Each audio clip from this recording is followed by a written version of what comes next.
governors should understand that they don't exist, they don't have powers that they can overrun the police, Madam Speaker, that they can overrun the security apparatus.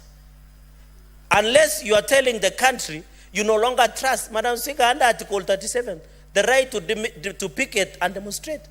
You saw there were national protests. I didn't hear the president directing or taking people to street to counter demonstrate. In fact, the president said, let people demonstrate and be given security as per Article 37 and 38. Unless Kapsabet town, Madam Speaker, is in another country.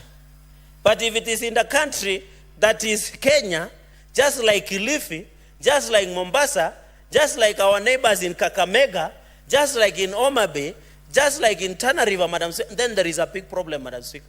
We should be called out, and I want to challenge the Inspector General of Police acting, even as he comes for vetting.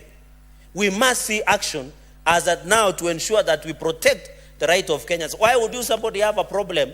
The other day, Madam Speaker, we normally have demonstrators here at the gate.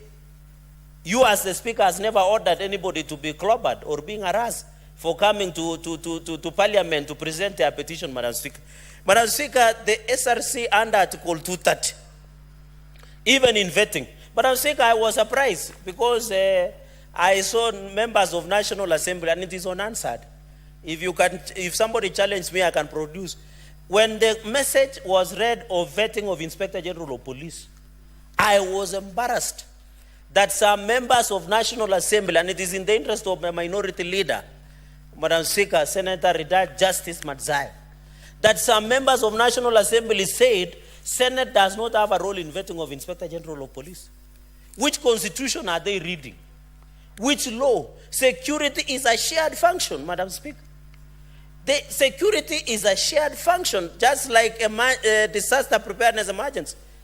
I was wondering, Madam Speaker, and I always get shocked.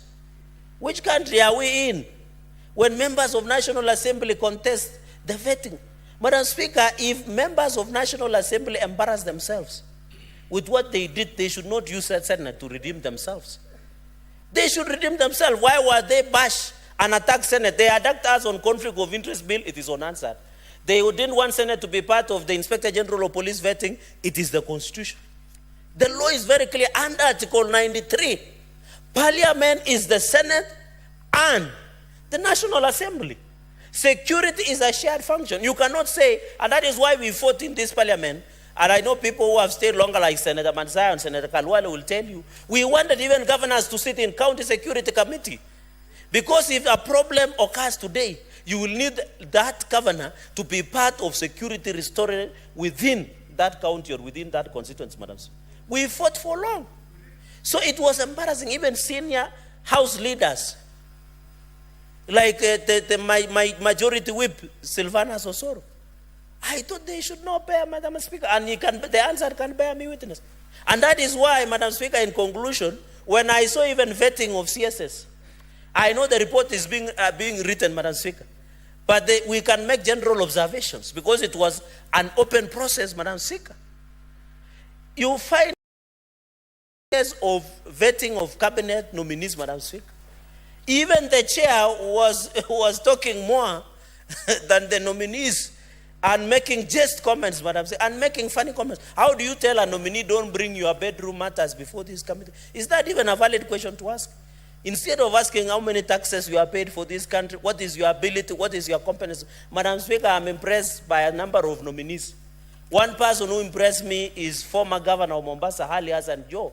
Despite getting a D-, he is having 2 masters and is going for PhD. Which inspiration would you want? That inspiration is the best. It means in life you must work hard. So from that vetting, at least the young people who do not perform well, people who went to Kumbaru, Madam Speaker. I know Senator Kalwala has not been having kind words towards me, but the inspiration of Governor HASSAN JOHO, the nominee of mining and blue economy, Madam Speaker, even shocked the country with the grasp of Queen's language, with that clear thought process, Madam Speaker. I think that was the observation, Madam Speaker.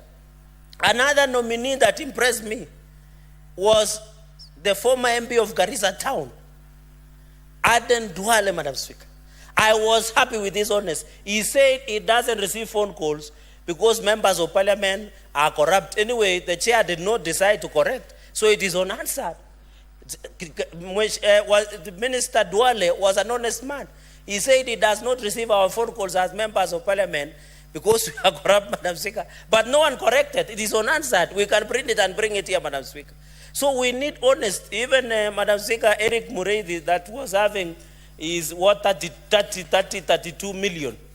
I want to agree and challenge the GNC that Eric Muredi, Madam Speaker, if approved, will be a bargain. He's only 32 million worth. He doesn't have a car. He's a young man with a vision. That should encourage, Madam Speaker, how we perform as a country. We should believe in the people that we have, Madam Speaker. So even as we did vetting, and I'm proposing this, Madam Speaker, going into the future, can you direct when our committees does vetting, like finance and budget? I have noticed in our committee rooms, Madam Speaker, there is no video recording. It is only answered.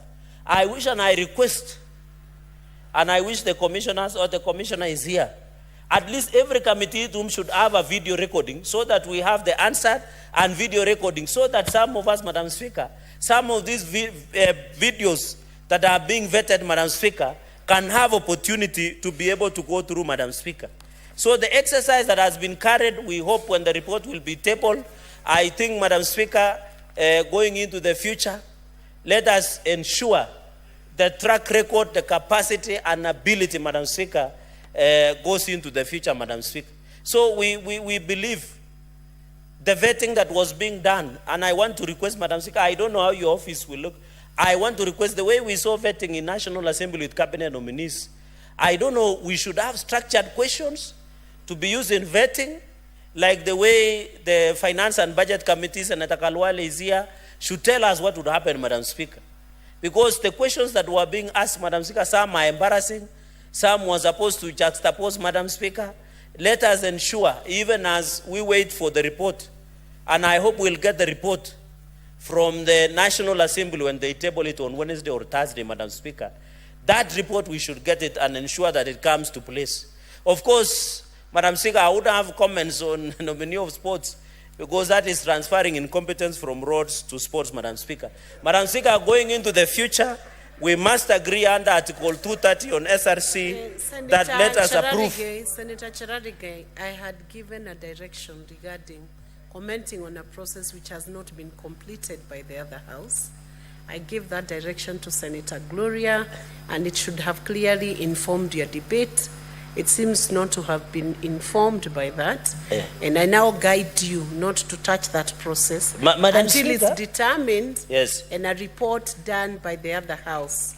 Because the integrity of that house is equally protected as the integrity. The process they are doing is equally protected, just like the process is being done by this house. So please withdraw that. Madam Speaker, there is what we call fair comment in a fair administration process, and I'm just making a general comment. I have not mentioned anybody's name, unless you know that person. Have I? I have not. The nominee is clearly known, Senator Cherargei. Madam Speaker, I think the standing orders... Every member would take judicial notice of who the nominee in respect of the Ministry of Sport is. So it is safest to do what Senator Gloria did, leave that process until it bakes fully, so that you don't interfere with the I leave that process. I leave that process there.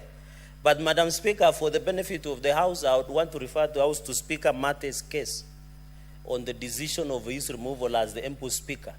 If you read the principle of the High Court, it talks about such instance. But I stand guided by your directions. Finally, Madam Speaker, and you know, I might be your voter in future. So you need to handle me very nicely also, Madam Speaker, as you try to get back to be the Secretary General of UDA. Madam Speaker, so I wanted Article 230.